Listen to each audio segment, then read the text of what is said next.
आज हम कल जो प्रश्नपत्र लिया गया था उसके उत्तर के बारे में जानेंगे। कल प्रश्नपत्र 8/6/2020 को लिया गया था, जिसमें आपको 15 प्रश्न दिए गए थे। उन 15 प्रश्नों को आपको हल करना था।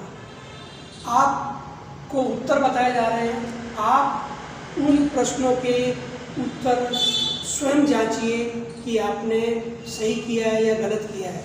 तो सबसे पहला क्वेश्चन है, जिस त्रिभुज की तीनों भुजाएं बराबर हो उसे क्या कहते हैं और इसके तीनों कोणों के माप बताइए। तो ध्यान दीजिए, आपको त्रिभुज के बारे में बताया गया था। त्रिभुज कितने प्रकार के हैं? 3 प्रकार के, विषमबाहु त्रिभुज, समबाहु त्रिभुज और समद्विबाहु त्रिभुज। ऐसा त्रिभुज जिसकी तीनों भुजाएं असमान हो विषमबाहु त्रिभुज कहलाता है। तो ये पहला प्रकार का हुआ। दूसरा है समद्विबाहु, ऐसा त्रिभुज जिसकी 2 भुजाएं समान हो और तीसरी भुजा असमान हो, वह समद्विबाहु त्रिभुज कहलाता है। तीसरा है ऐसा त्रिभुज जिसकी तीनों भुजाएं समान हो, तीनों भुजाएं समान, तो समबाहु त्रिभुज कहलाता है। समबाहु त्रिभुज जिसकी तीनों भुजाएं समान है तथा इसके तीनों कोणों का माप 60 डिग्री 60 डिग्री 60 डिग्री होता है तीनों। दूसरा सवाल था, समकोण त्रिभुज का एक कोण अगर 40 डिग्री का है तो इसके शेष दोनों कोणों के नाप बताइए। तो ध्यान दीजिए, क्वेश्चन को तसल्ली से पढ़िए। समकोण त्रिभुज बोला है। समकोण त्रिभुज का अर्थ है कि वह 90 डिग्री का एक कोण तो उसमें है ही। फिर आपको बताया गया है त्रिभुज के दूसरे कोण 40 डिग्री का है, तो तीसरा कोण कैसे होगा? तो त्रिभुज के तीनों कोणों का योग 180 डिग्री होता है। पहला कोण आपको 40 डिग्री का दिया हुआ है, दूसरा आपको 90 डिग्री का समकोण बताया हुआ, और तीसरा आपको ज्ञात करना है x और बराबर 180।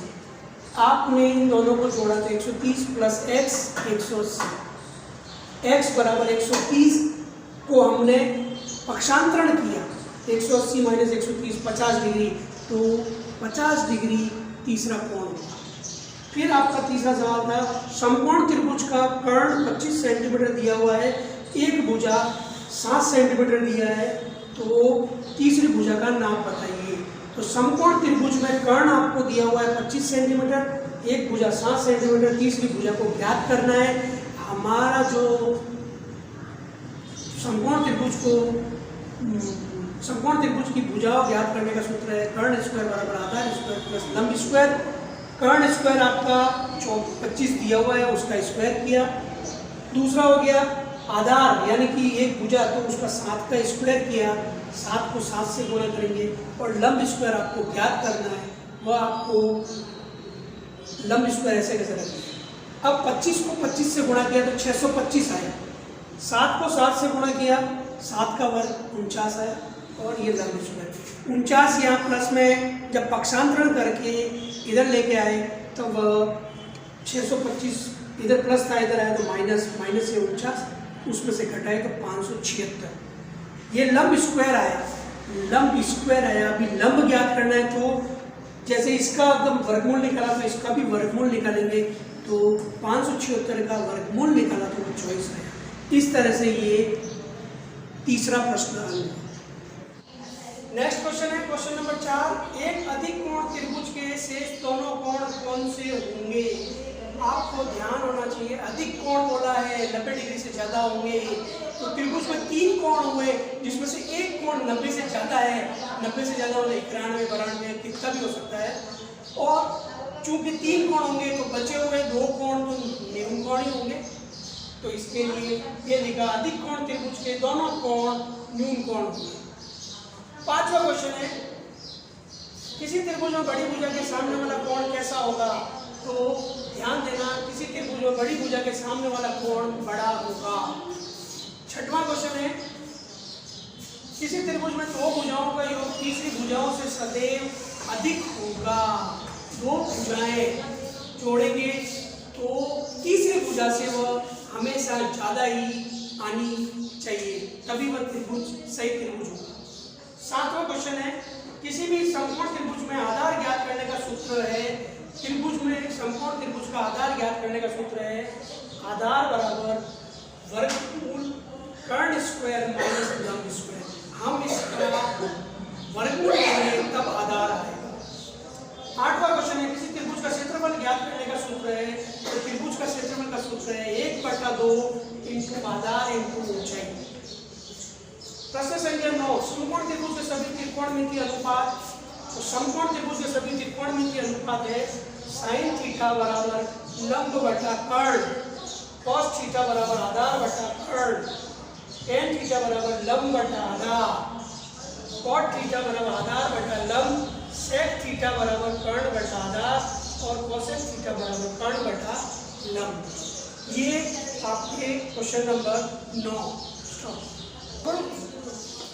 नेक्स्ट है अपन क्वेश्चन नंबर 10 sin थीटा भाग cos थीटा।